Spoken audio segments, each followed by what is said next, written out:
PlayStation Friends List. This is episode 5.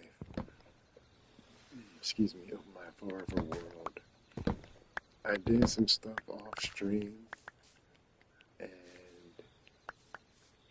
I tried to make a backup, but I accidentally overwritten it, and I had done some pretty interesting things. So I'm going to do this. I have to end up doing this over.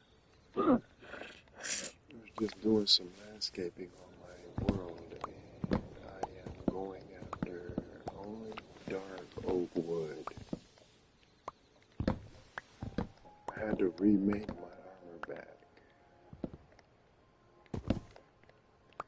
I had also found some, well, it ain't really rare, but I did find some red wood in the nether. And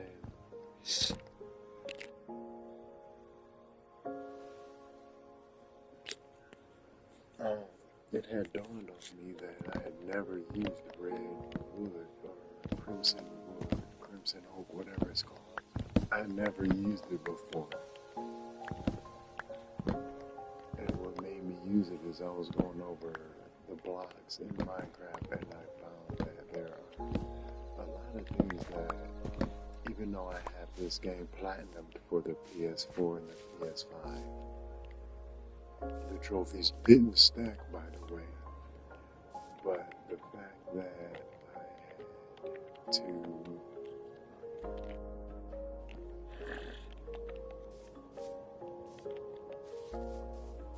start, I forgot my scissors, that I had to start over. I mean, that I was looking at my son, I was thinking,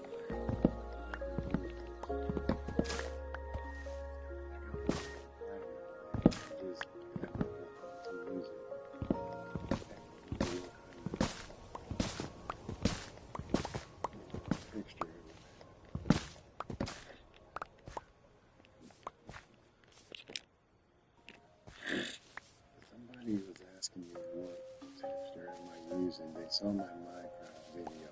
Also, thank you for checking it out. But they wanted to know what texture, what map pack, what texture pack I'm using. It's called Ultra Real. You can't just get any Ultra Real because there's a certain Minecraft store.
I don't even have my YouTube video on yet. So if you guys comment, I'm probably going to miss it.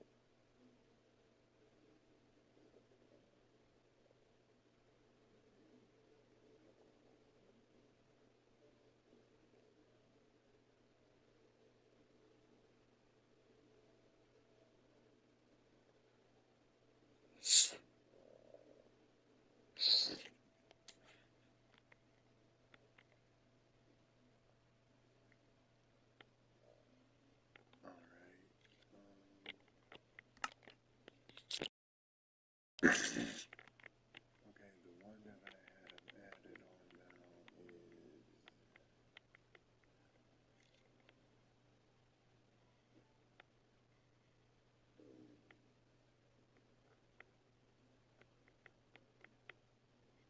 it's not any of these.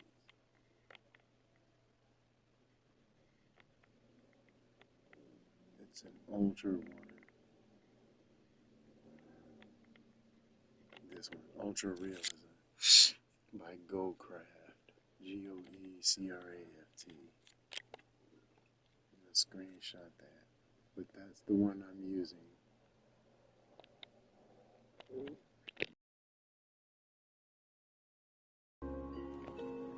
That is the you're seeing right now.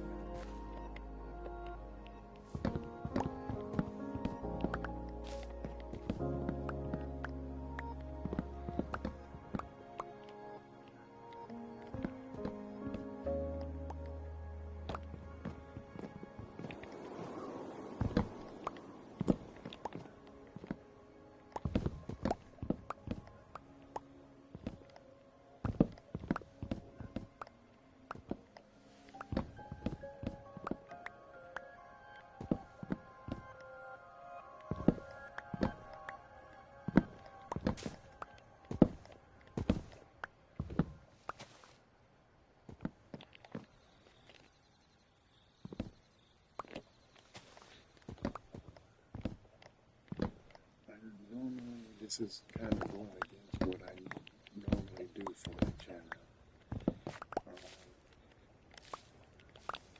Like if you know me from my past YouTube channel I used to have, I never stream the same game twice because it's basically, I mean, it's a different, even though the outcome may be slightly different, it's still the same game, and I don't want the same games on my channel that many times.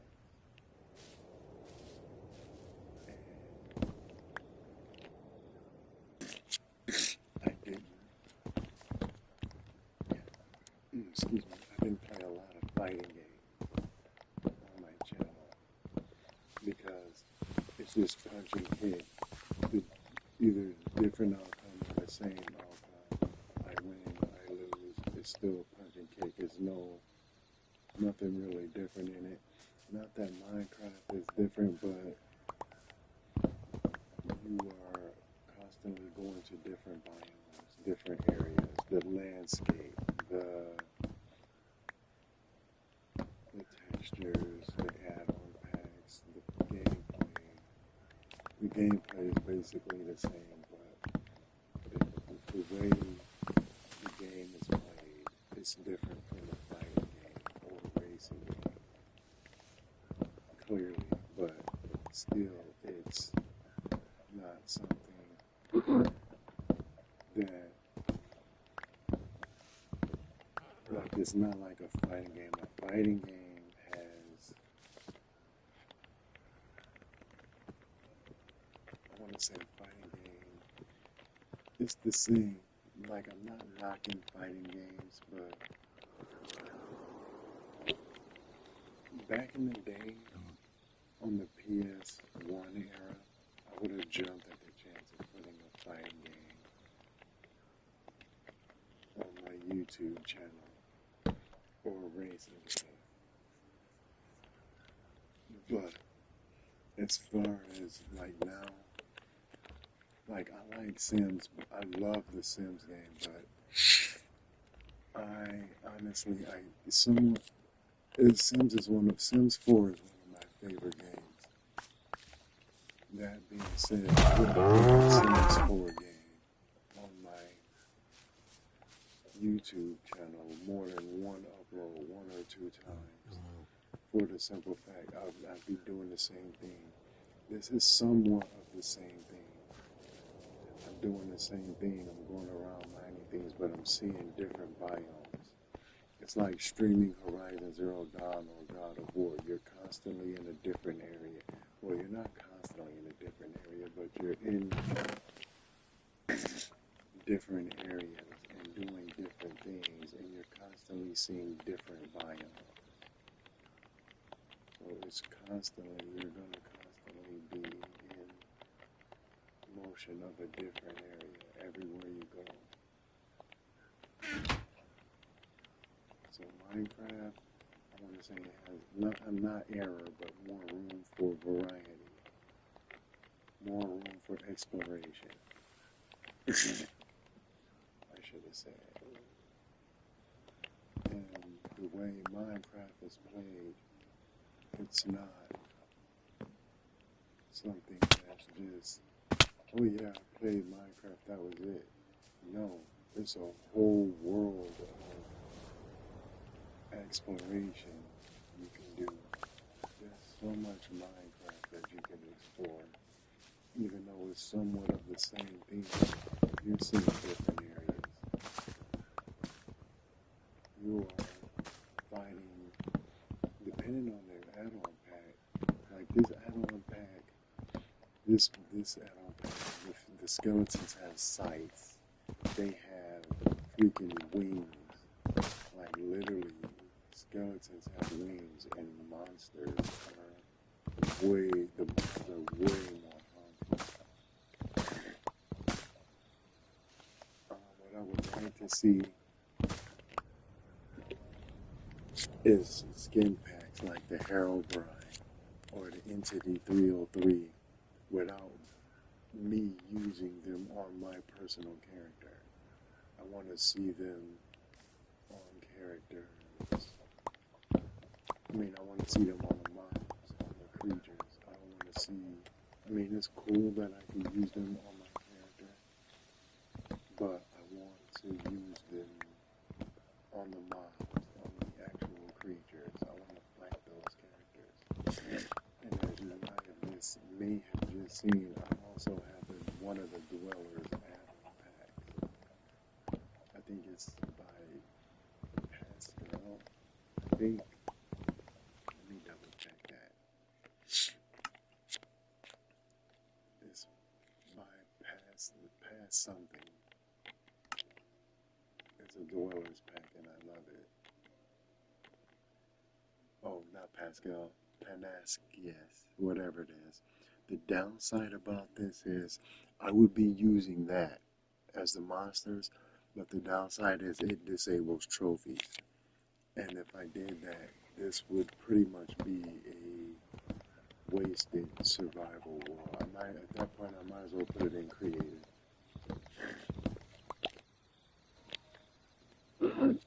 Now, if anybody knows of a dweller pack that I can use that won't take me out of creative and where I can still have my trophies, let me know. But I normally don't play creative unless I get an idea for a house, and then I'll put it in creative just to get that add-on, or not add-on, just to get just to make the idea, just to craft the house. That's literally the only reason I put it in creative. Well, I have a little niece named Maddie too. My niece loves creative and she plays it with me. She's a lot of fun to play with too. Really interesting little person.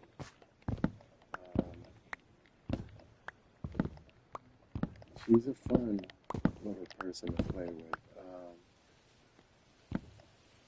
If you know me, you know I'm in the process of adopting a daughter, and she's a perfect candidate for training me how to deal with her.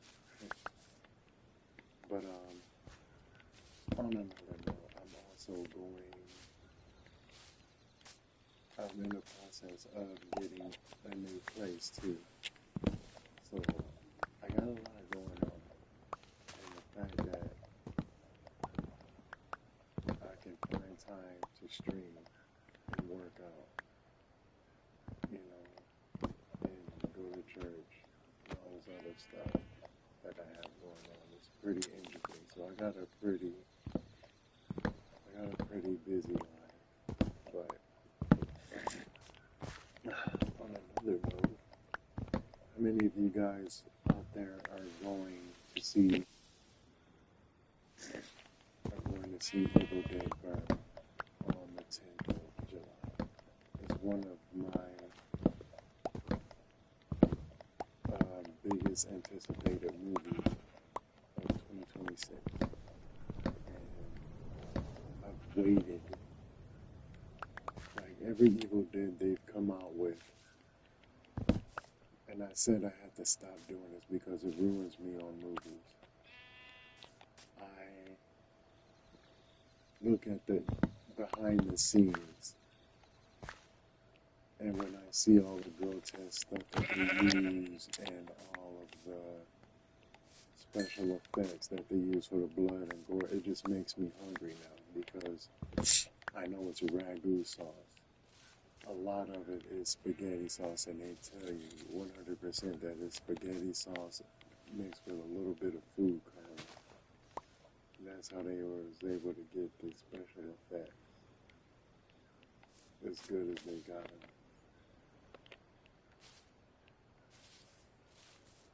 And when I think about it, the effects and the time and everything that they put into these movies, like a martial arts flick. I looked at the behind the scenes to one of Van Damme's movies. I forgot which one it was, but they actually took a stick and it was whacking lettuce. It was whacking heads of lettuce and cabbage.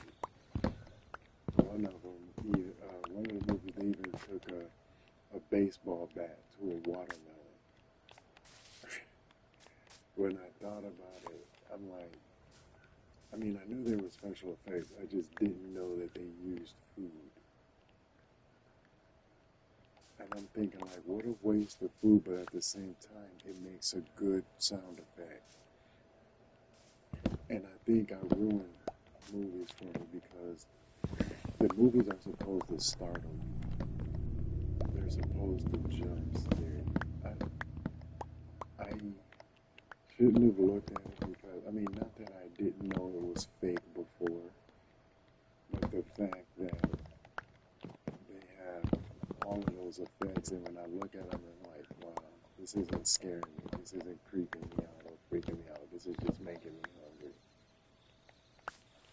This is just really making me hungry at this point, and when I leave the movie theater, I come straight home and get something to eat or something, or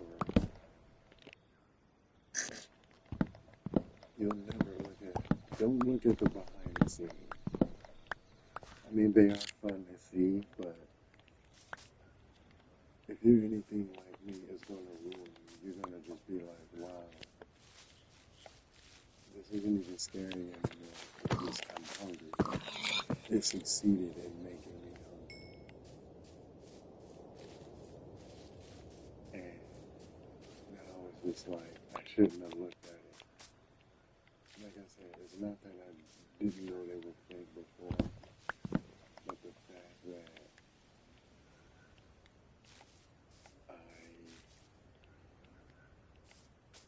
heck was that?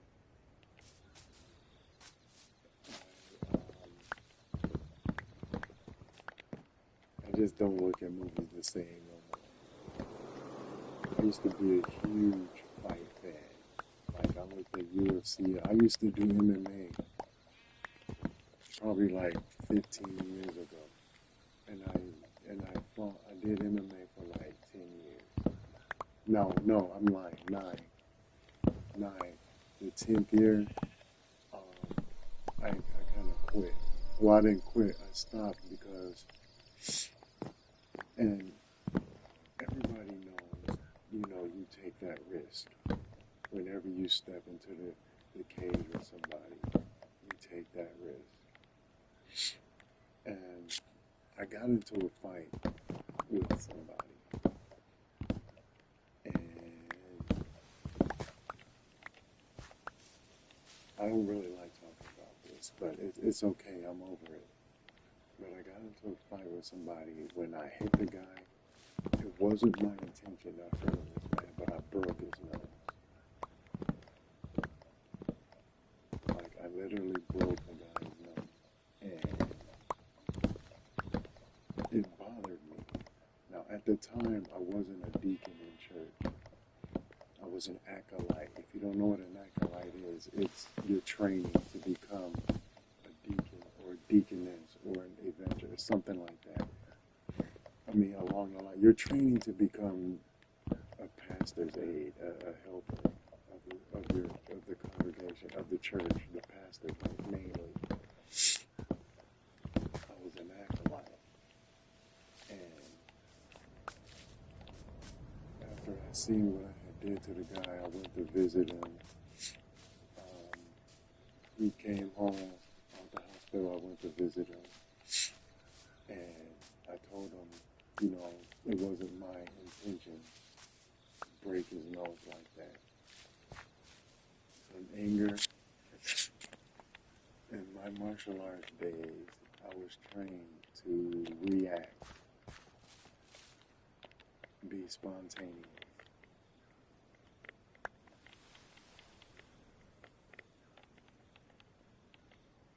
And when I hit the guy,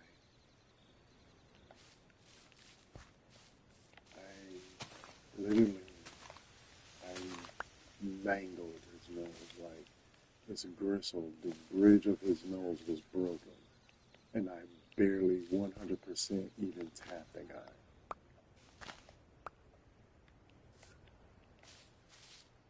Now, my reason behind this was, and a lot of you are going to say I shouldn't have got in it, it wasn't my business. But if you grew up like I grew up, you wouldn't have been able to just sit there and just, you know, let anything go. But I was coming home from the store, and the guy was beating up his girl or his ex-girl, whatever the reason it was, whoever she was from at the time, he was beating on her. And I heard her screaming. I had already came in the house. I was unloading my groceries, putting them away. And I heard a girl scream. And it sounded like it was across my parking lot because I was staying in a loft at the time. And I'm like, nah, that's not real. I thought it was, the way it sounded like it was coming from a TV or something. And then I heard her scream again. Then I looked out the door, and I could see the girl needing help. She was backing up off the guy. He kept walking up on her in her personal space, and the guy was huge. Keep in mind, if you see me in person, I'm not a small guy. I'm 6 feet 7 inches tall. I'm fairly built. I'm not a small dude. Nowhere, shape, form, fashion, or style am I a small guy. And this guy was threatening. I mean, hauntingly huge. This guy was abnormally big. He easily could have passed for a freaking monster truck. He was a huge guy. And I said, dude, and his girlfriend, the girl he was hitting or beating on, she had to be no more than like 5'2" or 5'3", literally. And I'm thinking like, long story short, I ain't gonna get into that, but he looked at me, he said, I see you. And I said, I know you see me. I'm standing right here. It's not like I'm hiding. If you hit her again, I'm going to put you through the street. And he thought I was playing. Now, keep in mind, I'm not a huge racist person. I don't have that chip on my shoulder. But he went to calling me the N-word and half-breed. And I said, dude, I don't care what you call me. I don't care about you or a can of paint or whatever, for that matter. But I do care that you're beating on this little female smaller than you. And if you hit her again, I'm going to put you through the street. I'm putting you straight up through the concrete. You're not gonna do this to me, blah blah blah, and yakety smacking. I'm like, okay, you keep trying. You think I won't do anything to you? And he thought I was kidding, and he started walking up on me. I said, dude, I'm not that girl you was just being on. I'm not gonna back up from you. I'm not gonna back off you. You walk up to me, I'm gonna knock you out. I'm gonna knock you right on your A. And he thought I was kidding, and he walked up on me. I said, why do people gotta find out the hard way? And when I seen as he was walking up to me, I seen his fist balling up. I said, okay, Rand, get ready to knock him out. Get ready to knock him out.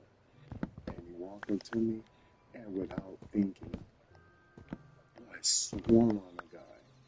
And I honestly did not think I was going to connect with his, I swung at his temple. I swung at his temple. And I usually hit my mark when I swing. But I missed and I hit the bridge of his nose. And that sucker broke, I could feel it shatter under my pinky knuckle. I have the scar on my pinky knuckle to this day. And I said, dude, I'm gonna tell you, I'm right-handed.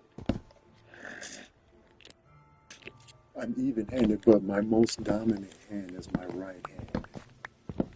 And I hit him with my left. And when I connected, I saw his eyes roll back, and he didn't even grab his face. Like, he just fell back, like when you cut down a tree and it falls. That's how he fell. He straight up fell straight back. And I looked at him,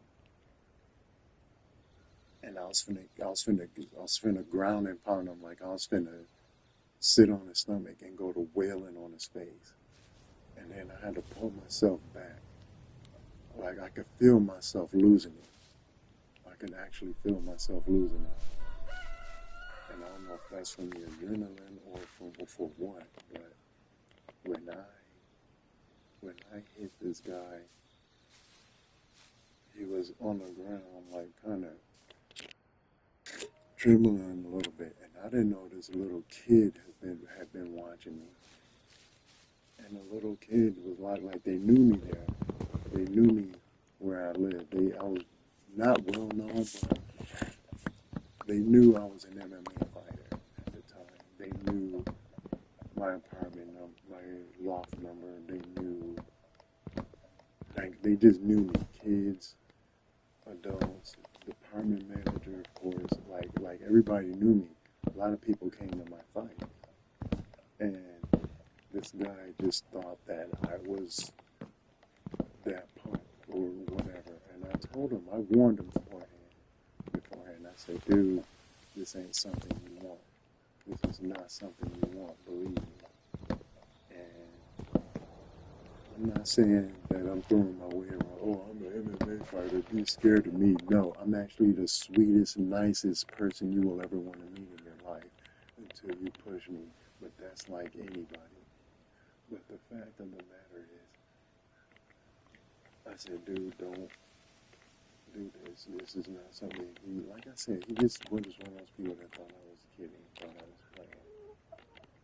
And I'm not somebody that mess around like that. If you come at me, be ready to defend yourself. Even if you hit me back, I'm not going down. The way I was trained, you know, if you get hit, you better be able to stand up to it, because if you don't,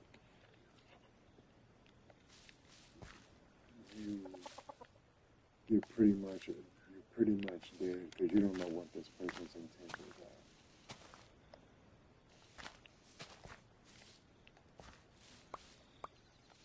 So when you hit this person, you better darn sure knock them out. You better freaking knock them out. And if you have to, you go that extra mile to keep yourself safe. You don't deal with stuff from nobody. You don't let people, walk over you. You don't let nobody knock you out. When you hit them, you better hit them back twice as hard, 3 times as hard. Whatever they give you, you give back they throw a rock, you throw a brick. If they throw a brick, then you throw a boulder. If they throw a boulder, then you throw a building.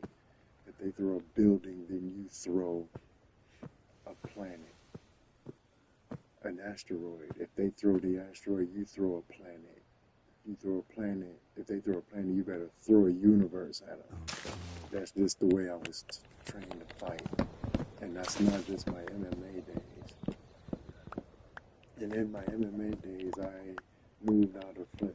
I moved out of, not Flint. I moved to California. I moved from Battle Creek, Michigan. At the time, I had a best friend in Flint, and I was going to see him, which is where my fights were, in Flint, Michigan. And I lived in Battle Creek. So I moved from Battle Creek to San Jose.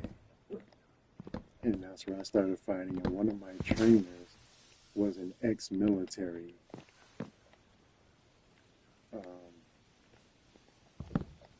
person and vet.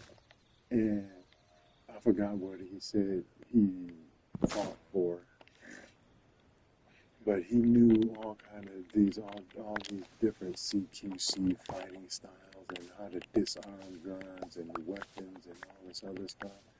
And he gave us this little side training, you know, military. He had a strong military background. So needless to say, I took all of that. And he said, but the only difference is, in the cage, you can't use that stuff because it's illegal. Like grabbing one or two fingers, manipulating joints, pressure points, and stuff like that. You can't do that. Now, in a real fight, anything goes. And I told him, I mean, before I became an MMA, I was always studied in Kung Fu, Wing Chun, Muay Thai, boxing, shoot wrestling. I did a little Tai Chi. I wasn't into Tai Chi then like I am now. So I did a lot of Tai Chi. I did some Tai Chi then. I also did a bit of yoga. Excuse me. And during that time, I wanted to learn. Like, I was real into boxing at first. I already knew how to kick. I'm like, what do I need to know how to kick for? You stick out your leg, you turn it, the way you kick. And I realized there's more to kicking than just sticking out your leg. So I was real good with my hands. Like, my hands were freaking reckless. My hands were lethal. And I wanted to learn how to use my my feet. So I took a Taekwondo. Now, Taekwondo isn't all about feet, but they teach you a decent, fair amount of how to use your entire body. They teach you how to use your feet. They teach you more about your feet, how to train your feet. So I went ahead and took up Taekwondo. And then I started thinking about it more. I'm like, why should I limit myself just to Taekwondo? How come I don't learn how to use my elbows, knees, and my feet? So then I took up Muay Thai. And let me tell you, that crap was hard. I also did capoeira for about 6 months. And not that I couldn't stick with it, it's just the time, at the time, my life didn't really I couldn't make time for it. I was always busy doing a bunch of other stuff, so I couldn't really be into it like I wanted to. But I went ahead and I tried to stay with it I wanted to stay with it for at least a year.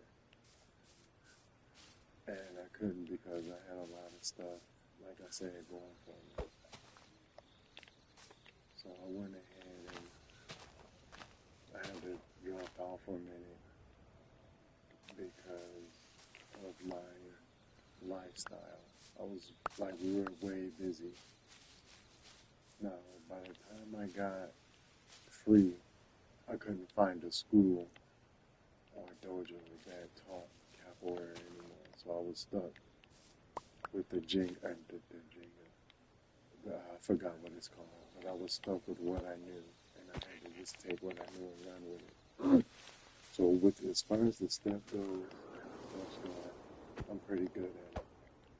The dance, the way it moves, everything like that. But outside of that, I never really got back into it. Now, as far as how much food do I have? I need more than this. As far as everything else, like my life outside of that, those are my early years. I had quite a lot going on for me. I didn't always have too much of a hard life. I have to use the bathroom, so give me a minute. I gotta take a leak. Give me a minute.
All right, sorry about that.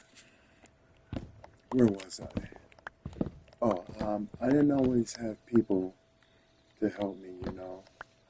Um, I did stop fighting because, like I said, I hurt that guy. I broke his nose, and like I said, that scared me. It's like I've been into high school fights before, where I've kicked people or kneed people and stuff like that, but never to the point where I broke someone's body part or crippled them to the point where they couldn't fight anymore. Aside from getting, the normal regular knockouts or TKOs or tap out during Miami days. But the fact that this wasn't even in the cage. This was outside. So there was no rules. This guy could have done anything. I could have done anything. And that term, you knew the job was dangerous when you took it, is BS. Like, you're a cop, you know you're going to get shot at. Okay, fine. But MMA, mistakes can happen. Like, you could throw a punch at somebody's jaw and miss and hit their nose. You could throw an uppercut with the intention of hitting someone in the chin, and you miss, and your uppercut will hit their nose. And when it hits their nose, you break it, you rush their nose to their brain. It's something that I don't want to live with. You know, I could never take a life. I'm not God. You know, and then after that, I became a bouncer. At the same time, these are my bouncer days too. I got the job through my trainer. Who's knocking at my door? Okay, somebody's knocking on my door now. Who's knocking on my door at 12:29 in the afternoon?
Okay, I'm back. Sorry about that.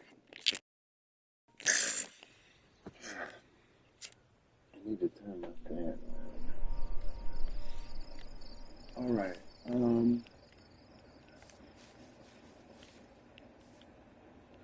What was I talking about?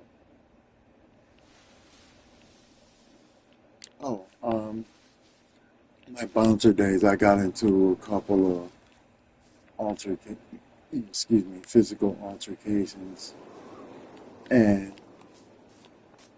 like I said, some people that knew who I were, that knew who I was, they would tell them like, dude, that dude fights for Kelly Trude. He fights for Great Lakes MMA. And this is not something you wanna. That dude will not. Have you seen this guy? Like this ain't. Look how big he is. Even if he haven't been in MMA, that's not somebody I want to test. That's not somebody I want to cross. And I don't want to give that impression about me. I'm actually a nice person. Like I said, I'm one of the nicest people you will ever want to meet in your life. If you want something and I want something, it doesn't matter how bad you want it or how bad I want it. You could want like a little M&M, and I would still buy that for you before I got anything for myself because I care about the people that are in my life. But the thing is, if you're if you're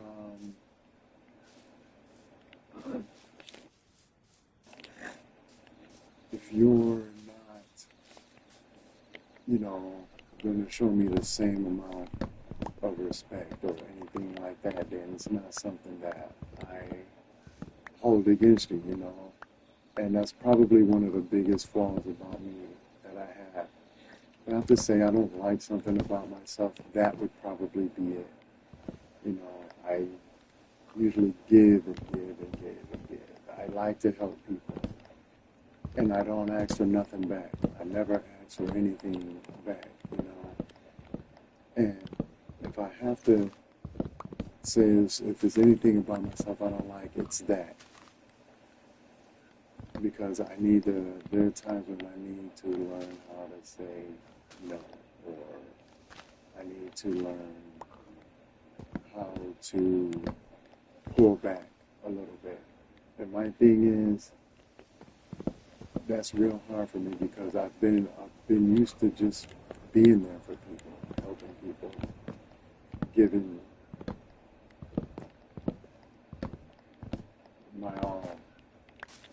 No, in my defense, I have pulled back just a little bit. I've learned how to, step back and say, no, I'm not going to do that. But there are other times when it's hard because people won't let you.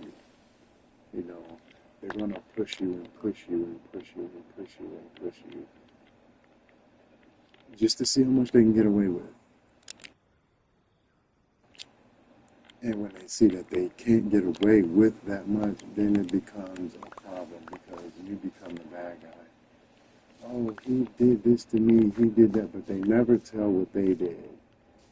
They never tell the whole story. They leave out the part that makes them liable. And that's the thing. That's when I stopped dealing with people who don't know how to use their better judgment.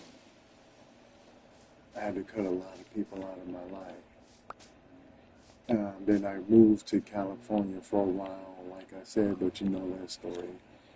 I met some really awesome people. Josh, Vince, Isaiah, Jovan, Emil, Tony, all these people, I'm going to say all of them were perfect people because nobody's perfect, but they were some of the best people I've met in my life. Savannah, freaking JJ. I could go on forever, but I met some of the best people in my life in California. And I miss these people. Fail, Raphael, they called him Fail. I met him when I worked at Target, and I hated Target. Oh my gosh. If I had a job that I hated more, it was GameStop and Target.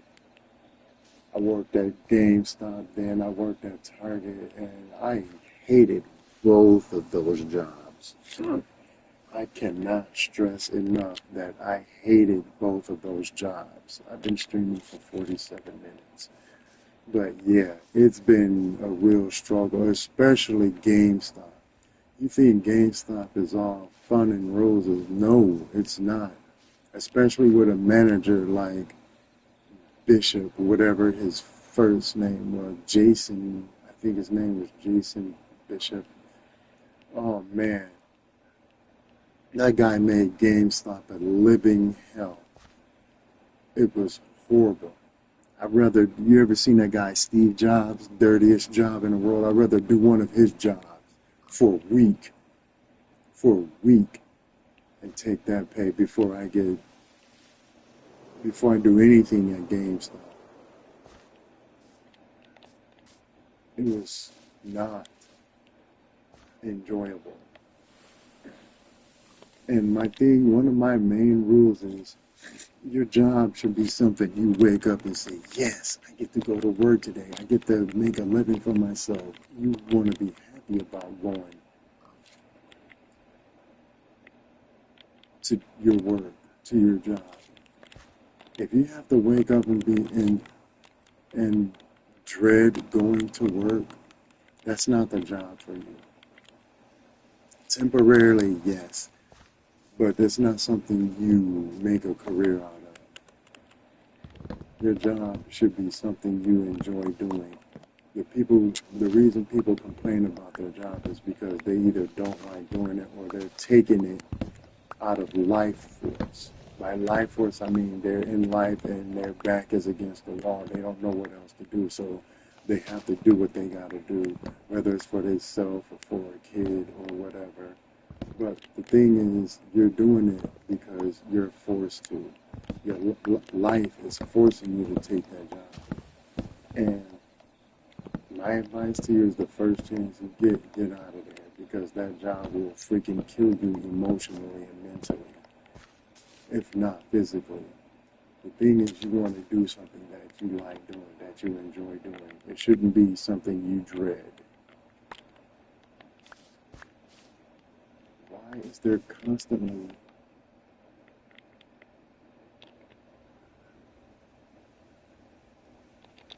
What the heck is going on outside?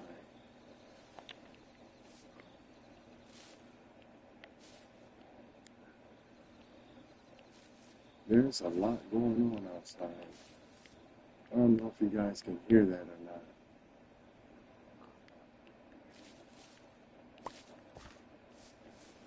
I don't know if you guys can hear that or not, but there is a lot going on outside. I think I'm gonna go check. Hold on a second. I gotta see what this is going on. Yeah, man.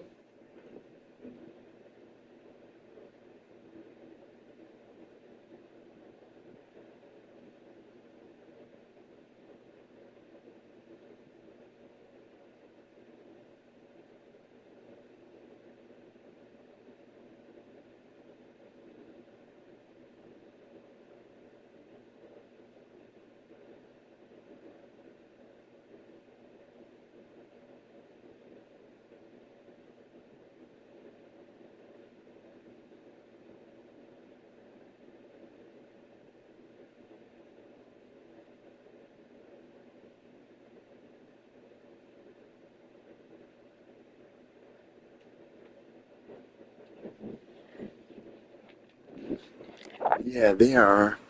I think it's some craft crafters. I think it's some movers on my street. People are moving down. They were tearing down a house.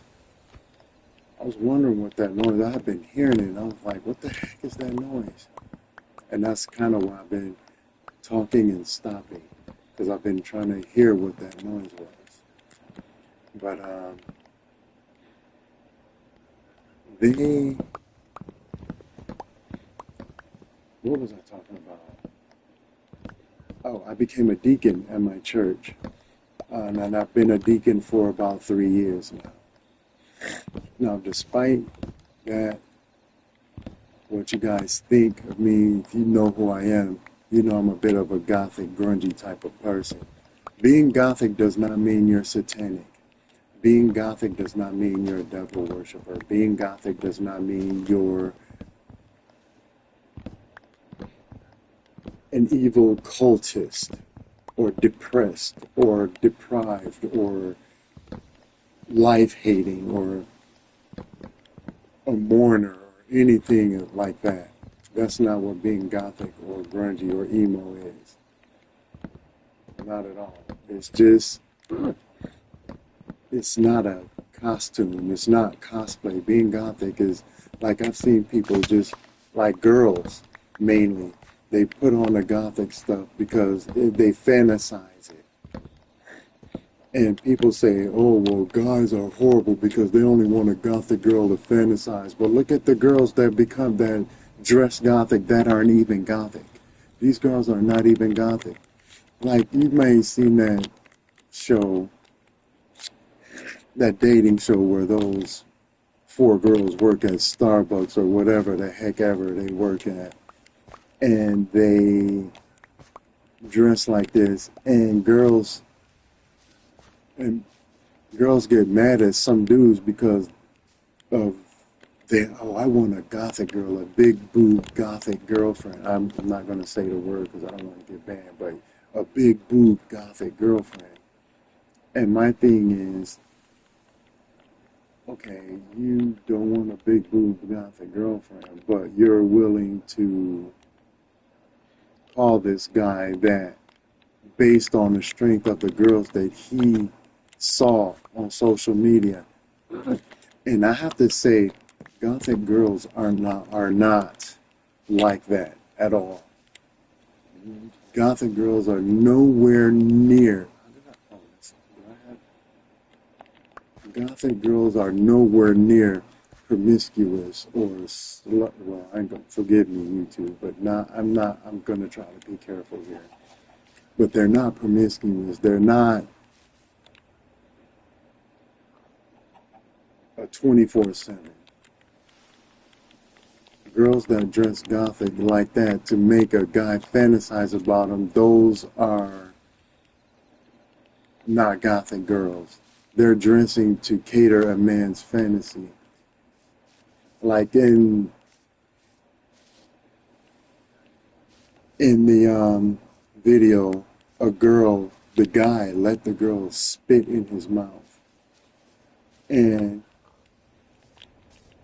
I'm thinking they would allow this on YouTube, but if somebody say a bad word on YouTube or somebody cuss or use profanity, like they want to try to ban that word, but they just let that, like, that's gross. That's freaking grotesque. That is, not only is it degrading, but it's disgusting. It's putrid. Like, I can't, it's a word I'm trying to think of. And I can't remember it right now, but it was horrible. It was like the nastiest thing. And her response, the other girl's response to that was, how are you guys gonna beat that? She spit in his mouth and he let her. How are you guys gonna top that? Like, they think well, they were, but they were around for their degrading. Like, any self-respecting man, any self-respecting dude would not just let a girl hawk spit in his mouth. Even though there was no, just still spit. You're still gathering saliva in your mouth to spit into somebody else's mouth. That was one of the most degrading things I've ever seen in my life. And the fact that he's willing to humiliate himself on national TV in front of his parents, no less. Of course, his parents wasn't physically in front of him, but you know that video is going to go viral. It already has. The thing is, he had no problem with letting this strange girl he didn't know spit in his mouth.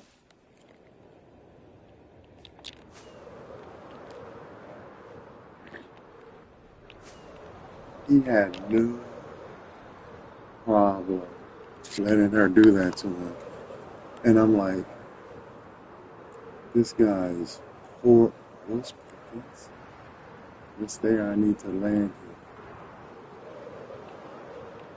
This guy's poor mother has no clue that he's doing this. And when she sees this video, she's going to be like, I did not raise my son to do this. She's going to be humiliated. And all I could think about was, like, I didn't see the video. I've seen people upload parts of that video, and that's one of the main parts people upload. And when the girl said, how are you going to top this? The guy laid down on the ground and let the other girl walk on it. Like, when did you men become, I can't even call y'all men anymore. I don't know what you are. Like mice. I know a mice actually has more dignity than that. It has enough sense to, when it sees you getting ready to step on it, it's going to move out of the way. Like, so,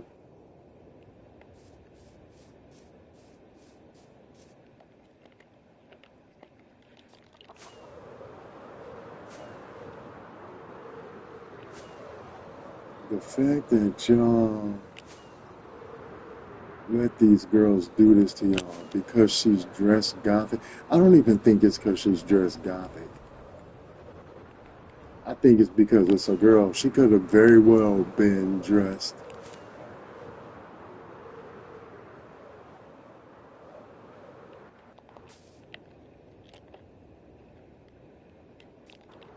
She could have very well been dressed like a maid or a housewife, or she could have been dressed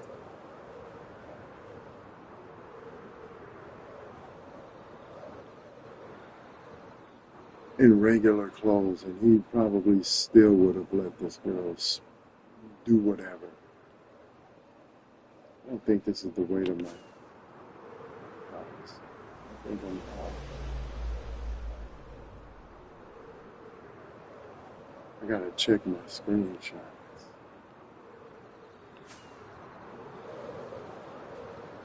Yeah, because I don't remember this much water.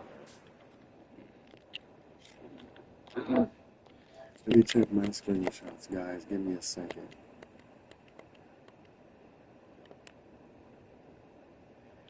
80-80. Okay, that's where it is. 80-80. Oh, and I'm going down.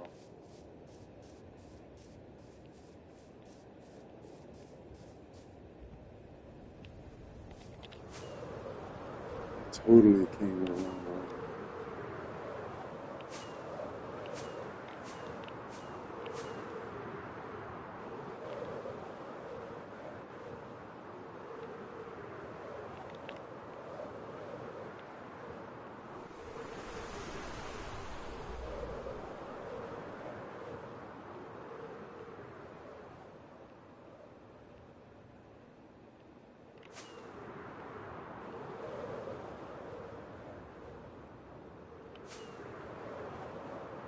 It was just weird to see like these guys just letting these girls do whatever to them just because they were gothic or whatever.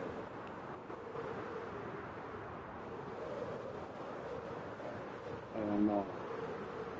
I don't know, man. I can't understand that. That's something I never could understand. But I mean, hey, if that's what you guys are into nowadays, who am I to stop you? Not that I would try to, but I just think it's kind of like, what are your parents thinking of you? What's your main goal? What's your purpose for letting anybody, I don't care if it's a woman, dog, cat, dude, whatever. How do you get a fetish for letting somebody spit in your mouth? The hot tour girl was forgot about. Maybe she wasn't. I don't know. I don't follow it like that. But I'm not going to sit up here and act like I don't know about it. I worked at Spirit Halloween. And let me tell you, one of the dumbest costumes I ever seen was the hot tour girl. I'm like, please, somebody tell me they didn't make a costume of this broad.